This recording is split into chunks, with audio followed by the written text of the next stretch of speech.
আজি আমি আলোচনা কৰিম ক্লাছ 10 ৰ এক্সাৰসাইজ R4 ৰ কোৱেশ্চন নম্বৰ 4 ইয়াত আমাক কৈছে তলৰ সংখ্যাবোৰ তুলনা কৰা মাত্ৰ দুটা আছে কোৱেশ্চন ৰোমান সংখ্যাৰ 1 আৰু ৰোমান সংখ্যাৰ 2 তো সোয়া এইটো দিয়া আছে কি 2 টু দি পাওয়ার 8 আৰু এটা দিয়া আছে 8 স্কয়াৰ তো প্ৰথম অৱস্থাত আমি কি কৰিম বেস দুয়োটা আমি সেম কৰাৰ কাৰণে ট্ৰাই কৰিম যোনটো 8 আছে ইয়াক আমি কি কৰিম উৎপাদক বিশ্লেষণ আমি কৰিলাম ডাইৰেক্ট লিখা আৰু কিমান বাৰ যাব 2 ৰ আকৌ 2 ৰ পৰা 1 বাৰ কেইটা পাইছা এইটো তো ইয়াতে আমি লিখিম বস্তুটো সেম তো প্রথম অবস্থাতে আমি লিখিম কি জোনটো আমাক দিয়া আছে एक्चुअली ইয়াতে দিয়া আছে তোমার কি 2 টু দি পাওয়ার 8 দিয়া আছে তার মানে 2 কেইবার পূরণ হবো 8 বার পূরণ হবো হয়নে আকৌ এইটো জোনটো আমি লিখিলো ইয়াতে আমাৰ 2 কেইবার আইছে 1 2 3 গতিকে আমি লিখিম 2 পাওয়ার 3 লিখিম আকৌ ওপৰত সোয়া পাওয়ারটো কিমান চলি আছে 2 চলি আছে তো এইটো যদি আমি সলভ কৰো ইয়াৰ পৰা আমি एक्चुअली কি পাম 2 to the power 3 2 যা তোমার কিমান হ'ব 6 তো মই গোটেইখিনি ফুল কৰা নাই তোমালোকে এটা কাম কৰিব পাৰা কি কাম যে 2 ৰ ওপৰত 8 আছে মানে 2 তুমি 8 বাৰ পূৰণ কৰিব পাৰা পূৰণ মাল্টিপল কৰি দিবা যিমান পাবা হেতু লিখিবা আকৌ 2 পাওয়াৰ 6 পালা তো 2 তুমি 6 টাইম পূৰণ কৰিবা যিমান পাবা ইয়াতে লিখিবা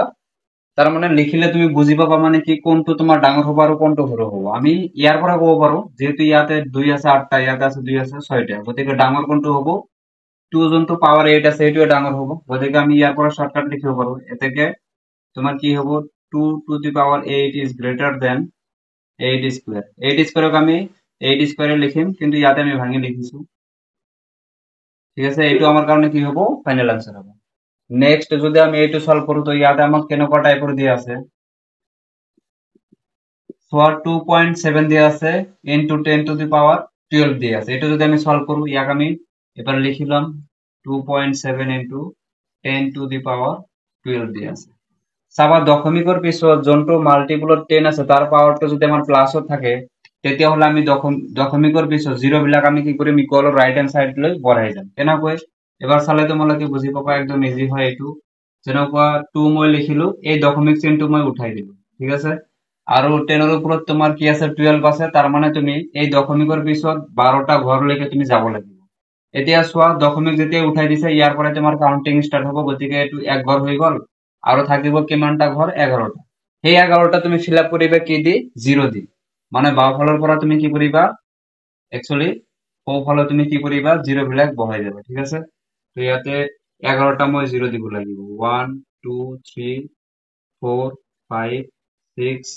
7 8 9 10 and 11 ঠিক আছে তো এইটো আমাৰ হৈ গল কি সংখ্যাটো এইটো আমাৰ সাধাৰণ ৰূপ আহি গল এইটো কি ৰূপত আছিল প্ৰামাণিক ৰূপত আছিল ঠিক আছে তো এবাৰ কাউন্টিং কৰিছো 1 2 3 4 5 6 7 8 9 10 11 12 এই 7 লৈকে আমি ধৰিব লাগিব তো 10 পাওয়ার 12 আছিল এই 12 টো মই ইয়াতে লিখি দিম 12 টাৰ ডিজিট মই ইয়াতে লিখিলো দশমিক উঠি যোৱাৰ লগে লগে চাবা দশমিকটো যদি আমি কি উঠাই পাওয়াৰটো যদি আমাৰ পজিটিভ থাকে আমি সোঁফাললৈ জিরো বিলাক লিখিব লাগে এতিয়া সোয়া নেক্সট আমাক দিয়া আছিল কিমান 1.5 into 10 to the power 8 দিয়া আছে ইয়াক আমি কেনেকৈ লিখিব পাৰো সেম এনেকুৱা ৰূপতে আমি লিখিম তো 1 লিখিম দশমিক আমি নিলিখো তো 5 ইয়াত আহি যাব 10 ৰ ওপৰত পাওয়াৰ কিমান আছে 8 তাৰ মানে ইয়াৰ পৰা আমি 8 ঘৰ সোঁফাললৈ যাব লাগিব এতিয়া সোয়া 5 তো লিখিলা আৰু তো কিমান তুমি লিখিবা 0 লিখিব লাগিব 8টা 0 তুমি দিব লাগিব তেতিয়াহে 8টা হ'ব তো 1 2 3 4 5 6 7 ঠিক আছে এতিয়া সোয়া 1 2 3 4 5 6 7 8 তো 10 টু দি পাওয়ার 8 আছিল দশমিক উঠাই দিয়াৰ লগে লগে এই কেইটা ডিজিট মিলে তোমাৰ কেইটা হল 8টা হৈ গল বাওফালৰ পৰা আমি কি কৰিলো সোঁফাললৈ গতি কৰিলো ঠিক আছে এতিয়া সোয়া এই দুটা সংখ্যাৰ ভিতৰত তোমাৰ কোনটো ডাঙৰ জান লাগি আছে অবিয়াসলি তোমাৰ এইটো ডাঙৰ হ'ব হয়নে তো এই যদি ডাঙৰ হয় তেনেহলে এইটো তোমাৰ কি হ'ব ইয়াতকৈ ডাঙৰ হ'ব গতিকে ফাইনাল আনসাৰটো আমি লিখিম এনেকৈ তোমালোকে তলত লিখিবা মই এইটো সাইডতে লিখি আছো ইয়াৰে যোনটো আনসাৰ হ'ব এটাকে